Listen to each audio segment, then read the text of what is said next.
y Octava Milla, que son de Utebo. Yo, aunque todavía no han dicho nada ni han explicado nada, pero sí que les pediría, por favor, un pequeño aplauso para ellos.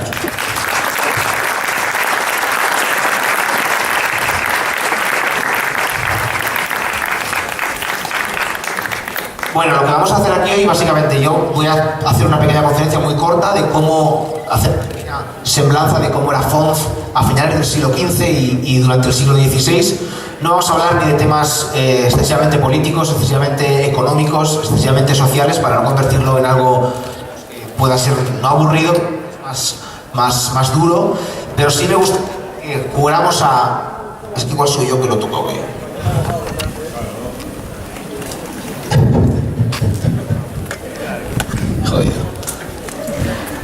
Sí que me gustaría hacerles una pequeña semblanza de cómo era Fons en el siglo XVI, que ha cambiado bastante, pero no tanto como ustedes creen.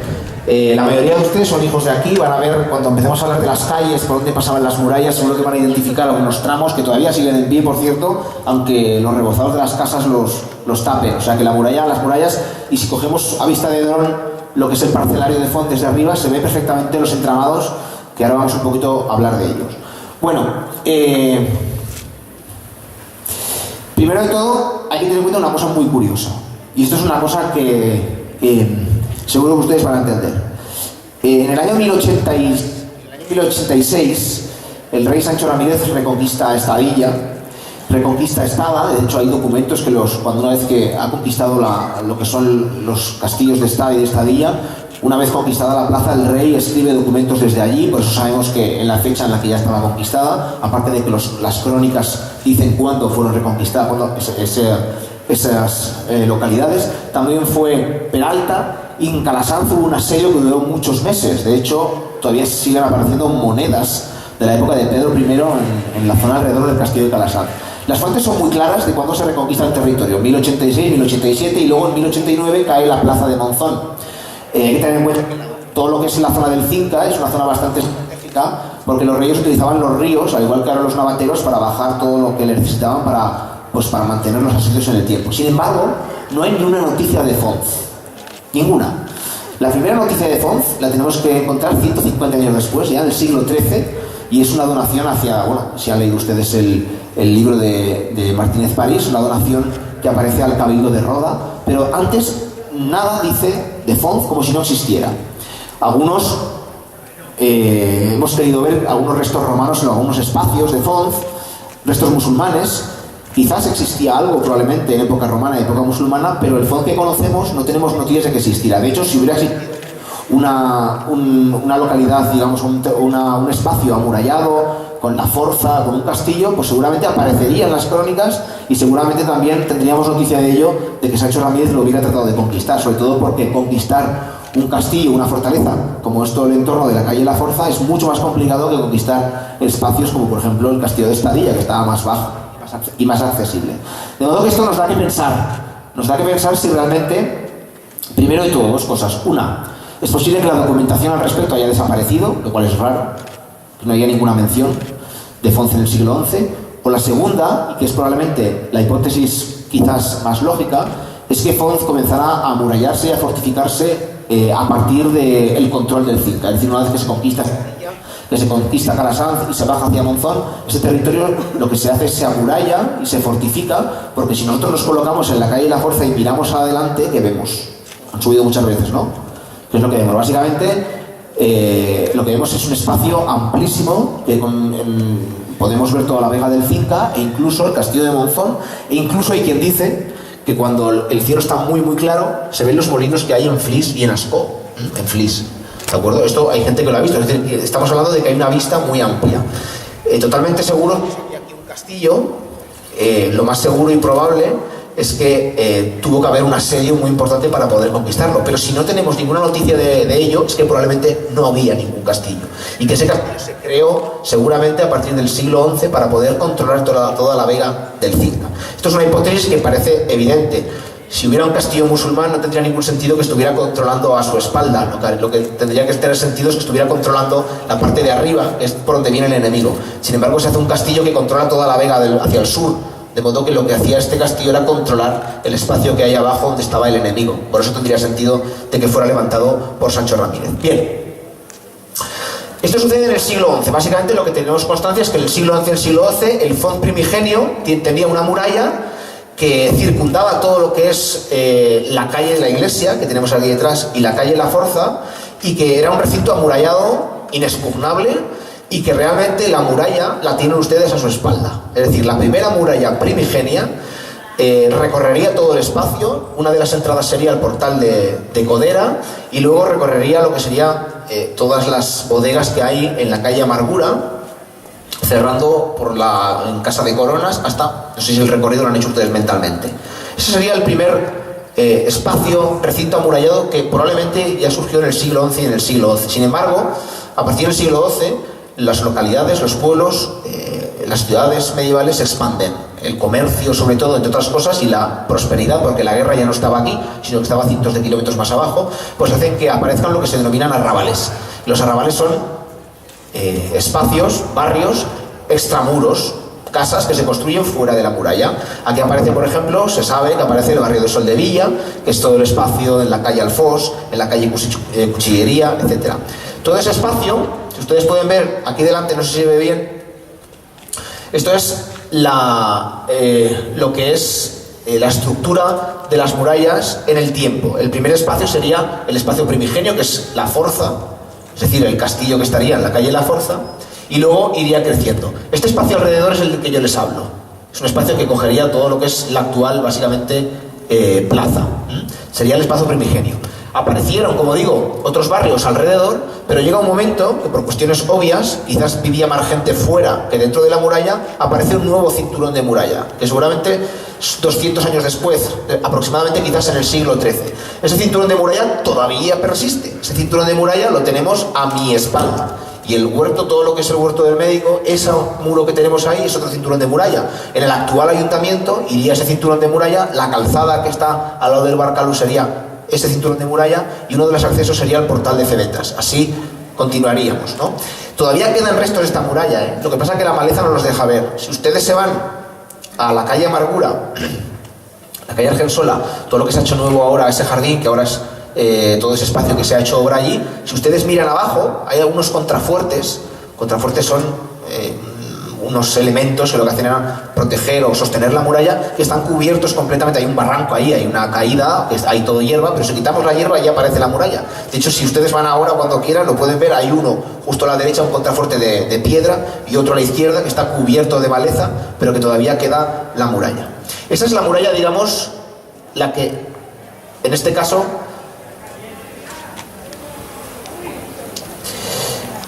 sería este espacio.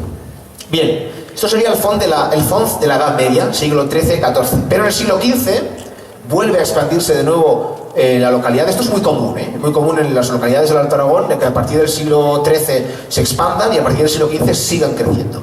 Y comenzaría a haber de nuevo casas fuera, arrabales fuera de la muralla, que llegó un momento en que era más importante también protegerlas, ¿no? De modo que aparece el último cinturón de muralla más amplio, que ya lo tendríamos consolidado en el siglo XV y en el siglo XVI, que es todo este muro exterior, del que todavía también, por supuesto, quedan restos.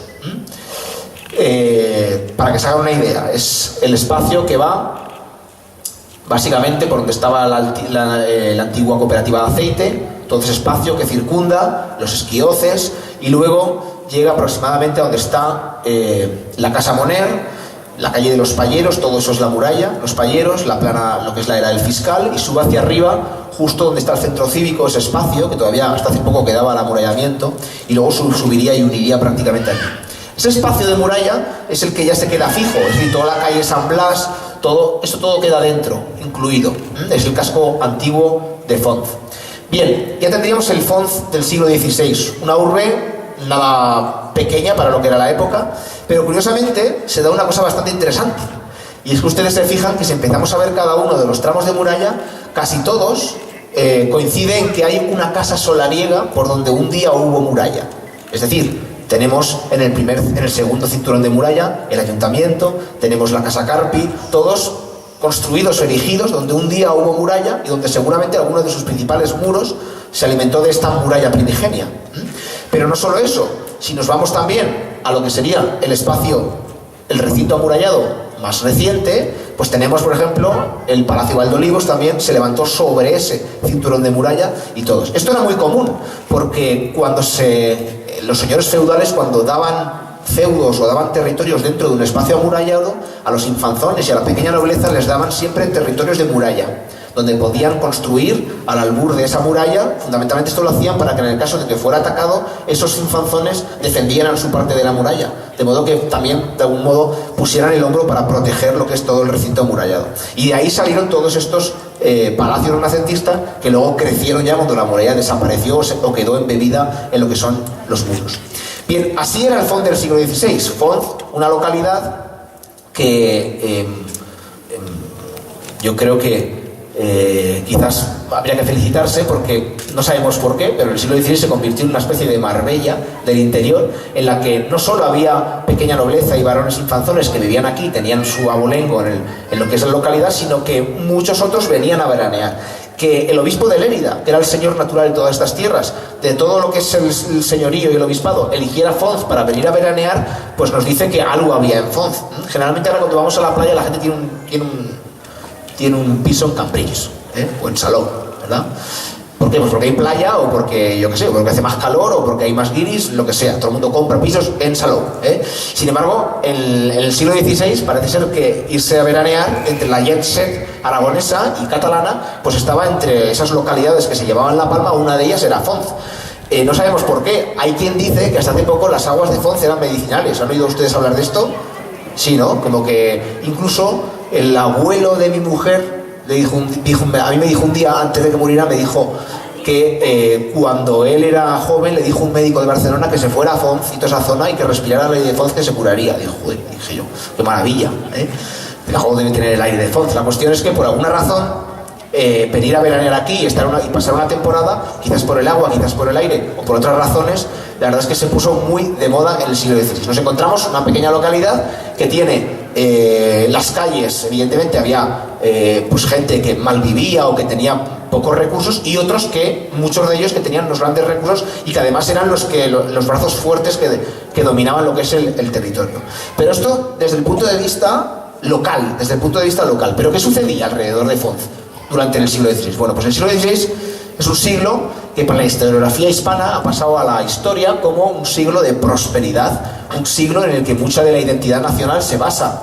Seguro que ustedes conocen lo que es la monarquía hispánica, el imperio español, en donde no se ponía el sol, sobre todo con los reyes Carlos V y Felipe II y luego sus sucesores.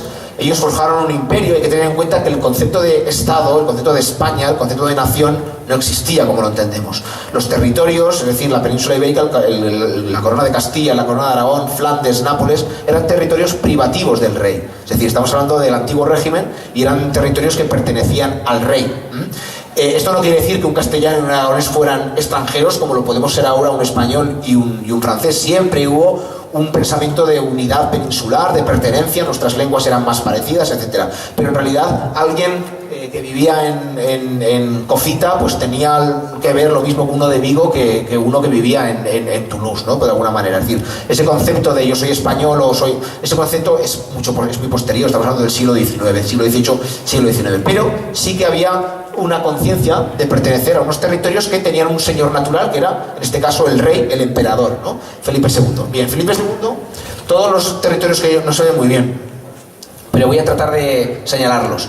Por supuesto tenía todo lo que es la actual España, era rey de Aragón, era rey de Castilla, pero también tenía una ristra de títulos tremendo, porque también tenía parte de lo que es la actual península itálica, era rey de Nápoles, rey de Sicilia, era también señor en Flandes. Es decir, estaba básicamente un imperio que circundaba todo lo que es la actual Francia. Y aquí empiezan los problemas, porque durante todo el siglo XVI el rey Felipe II estuvo en guerra con los franceses.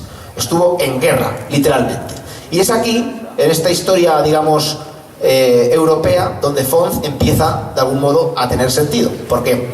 ¿Por qué sucede? Aquí se puede ver mejor los territorios de la monarquía hispánica. Todo lo que es la península ibérica, Córcega, Cerdeña, el sur de Italia, estamos en Milanesado, todo lo que es Flandes. Todos esos territorios eran del rey de Felipe II, con lo cual quedaba en medio, como digo, el reino de Francia, que estaba en guerra.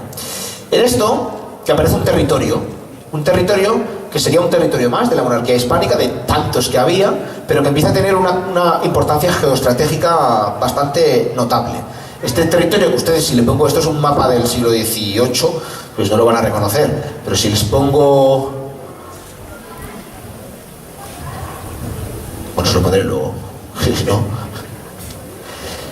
Si les digo que es el condado de Ribagorza, ustedes lo van a entender mucho mejor. El problema del condado de Ribagorza es que podía ser un problema para Felipe II. Fundamentalmente porque si los franceses tenían que invadir la Corona de Aragón o tenían que invadir la península ibérica, lo harían por el Pirineo. De modo que controlar los pasos del Pirineo y controlar los condados o los territorios que estaban al lado de los pasos era fundamental. Los controlaba todos el rey, pero había uno que no. Era el condado de Ribagorza, que titularmente no era suyo.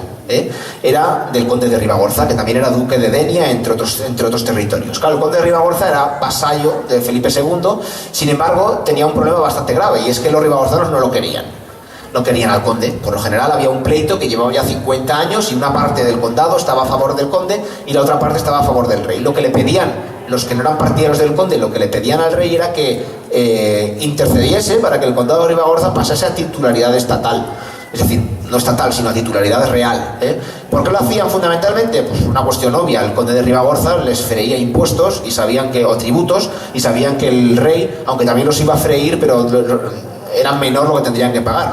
La pequeña nobleza ribagorzana prefería ser vasalla directa del rey que vasallo de otro señor más grande, ¿no? Con lo cual, muchos de ellos estaban en contra del conde de Ribagorza, que venía una vez cada 2 años a recoger el maravedí y la quistia, es decir, no lo conocía ni en su casa, venía, recogía la pasta y se iba, con lo cual es normal que la gente aquí no lo quisiera mucho. Trabajaban para pagar a alguien que ni siquiera conocían y que vivía una temporada en cada lugar de España donde tenía su castillo, su palacio, ¿no? De modo que empieza un pleito bastante importante, que es donde nosotros hemos contextualizado estas jornadas del Renacimiento desde ya hace unos años.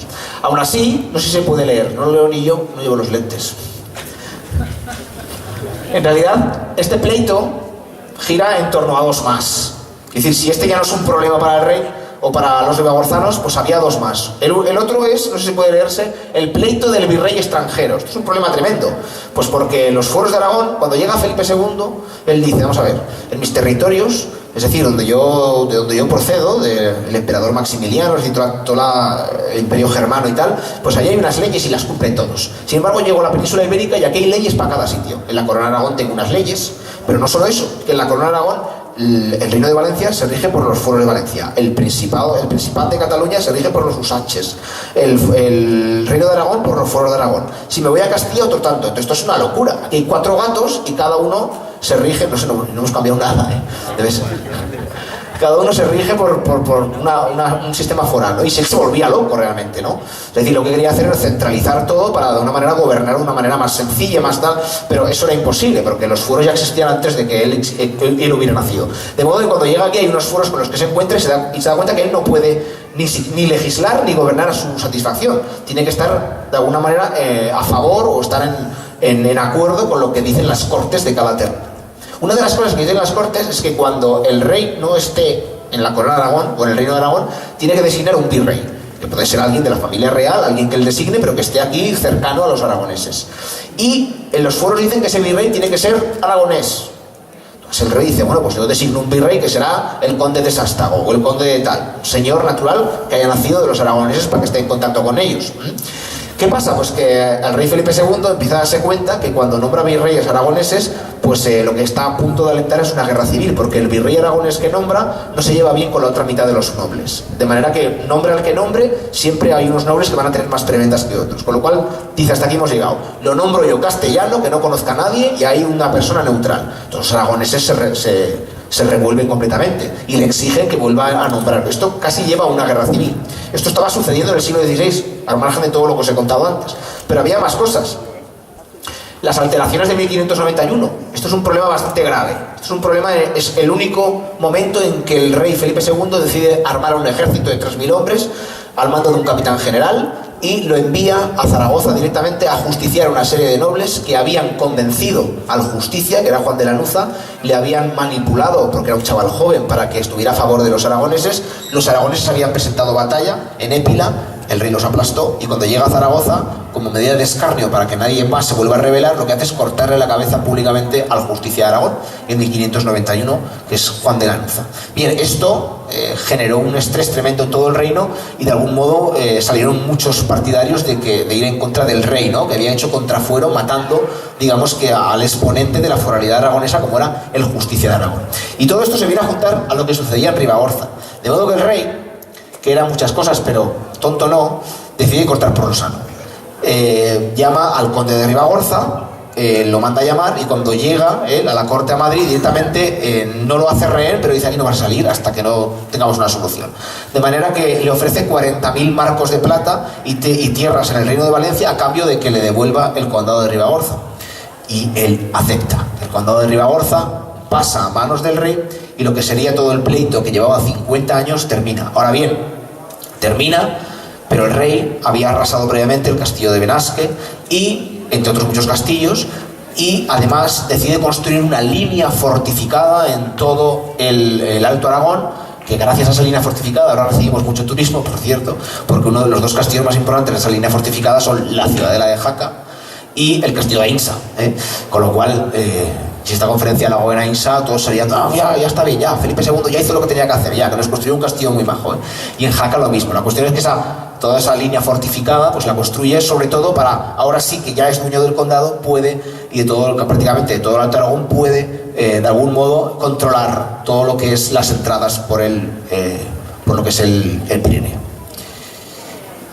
Les he puesto dos fotos aquí, dos retratos, para que vean los protagonistas. El primero es Martín IV, creo que es el padre de Fernando, es decir, es el conde de Ribagorza, con el que empieza todo lo que es Martín de Gurrea y Aragón, con el que empieza el pleito. Y este es su hijo, Fernando de Gurrea y Aragón, que creo que mañana viene, ¿no, Javier? Mañana llega el conde. Sí, efectivamente.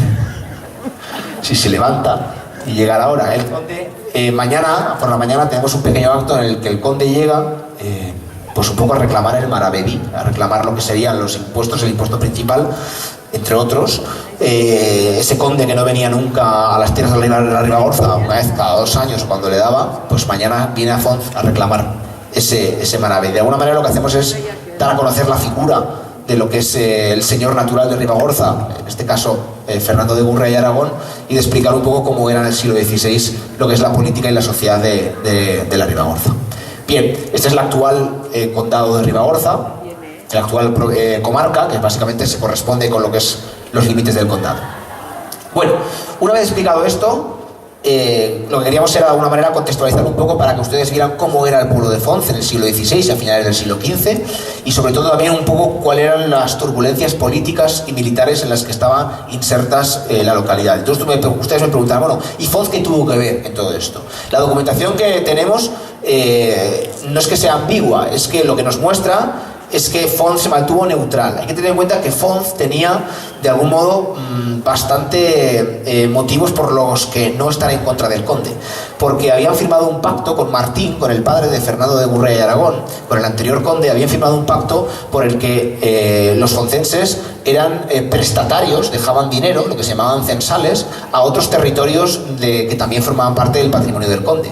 Es decir, Font le había dejado dinero 20 años antes de esta revuelta a los habitantes de Pedrola y de Gallur, que eran territorios que también pertenecían al patrimonio del conde. De modo que, de algún modo, este préstamo y que los de Gallur y los de Pedrola iban pagando relativamente en los plazos, pues había sido a través del conde, de modo que ponerse en contra de él no era lo más inteligente. Entonces, en un principio, todo nos lleva a pensar que se mantuvieron neutrales. Además, habían firmado un pacto también por el que, de algún modo, ellos se responsabilizaban o se avenían a estar a bien con el conde. De modo que se mantuvieron completamente neutrales. Esto quiere decir que entraron en guerra en algún momento. Las tropas bajaron como subieron, tanto los rebeldes, sobre todo hacia el paso hacia Benabarra, que fue el foco fundamental de la revuelta, con lo cual Font tuvo que ver cómo entraban y salían, cómo, de algún modo... Claro, hacer la guerra no solo es llevar hombres armados y hacer batalla. Hacer la guerra es alimentarlos si pasan por aquí, darles caballos, darles cobijo, formar parte de las líneas de suministro, todas esas cosas que las guerras es la parte, digamos, que menos se ve, la logística militar, ¿no? Fons tuvo que ver seguramente en todos los entramados militares, cuando las tropas iban y venían, tuvieron que establecer una serie de lazos con los municipios para poder alimentarlos. Sin un ejército solo no se puede alimentar, ¿de acuerdo? Es posible que Fons entrara en esa logística militar, no lo sabemos, pero dentro de lo que es las batallas que hubo, la guerra en la Ribagorza y lo que es tomar partido por uno o por otro bando, Fons supo mantenerse neutral y gracias a eso quizás su patrimonio también se mantuvo prácticamente intacto. Bueno, dicho esto, sí que me gustaría ahora pasarle el micro a un compañero. Esto que ven ustedes aquí, que tengo a mi espalda, por un lado, los héroes legendarios se nos han vestido desde un punto de vista militar, los recreacionistas, que mucha gente, claro, ahora tenemos un problema, bueno, tenemos muchos, pero hay un problema con todo esto de las recreaciones históricas, es que en un principio, cuando surgieron, pues eran como setas, es decir, algo había unos cuantos y tal, como setas son ahora, me refiero que hay tantos, ¿verdad? Pero que en un principio había lo que se llamaban las recreaciones, pues había eventos más o menos que habían surgido al albur de una nueva moda, que venía sobre todo de Europa, pero ha llegado un momento en que todo esto se ha ido un poco de madre, entre comillas.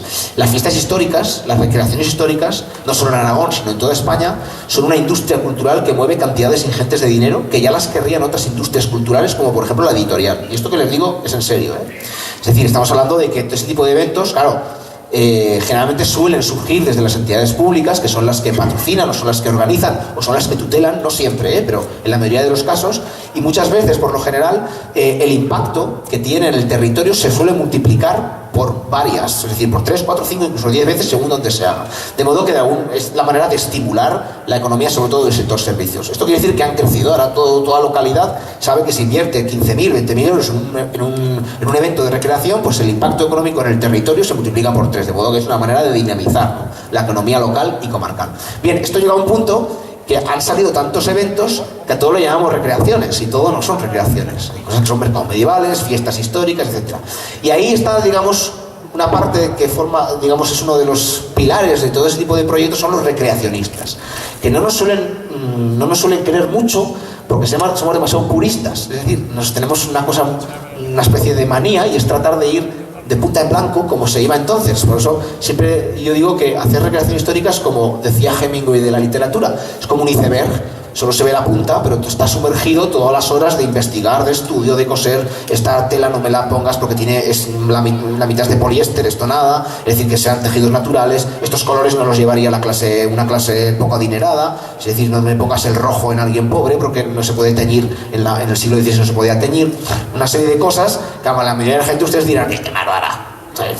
Pero a nosotros nos gusta hacer las cosas bien, quizás por eso también nos suelen tener en estima. De modo que hoy les hemos traído a uno de nuestros colaboradores, una asociación hermana nuestra, con la que solemos llevar y dirigir muchos proyectos, se llama Histórica Vestimentum, ellos son de Caspe, es el proyecto a nivel de Aragón más potente de recreación de vestuario civil, y a nivel de España yo creo que está entre el top 5, es decir, estamos hablando de que a nivel de lo que es recreacionismo de divulgación es para mí uno de los mejores. No hace falta que se lo diga, es decir, es uno de nuestros colaboradores, sabe que vamos a todos los sitios juntos, pero les hemos traído una muestra para que ustedes vean cómo se vestía en lo que es las clases nobles del siglo XVI a nivel de Aragón, a nivel de lo que sería una localidad como Font. Y les hemos traído algunas muestras de lo que sería no solo vestuario, digamos, de alto nivel, sino también lo que sería un vestuario, pues, de unas clases más populares, y luego también desde un punto de vista más militar. Así que yo me voy a quitar la diadema, que ya estoy harto de hablar, y se la voy a pasar vale. Y se la voy a pasar a Pedro Palacios de Histórica Vestimenta. Un aplauso, por favor.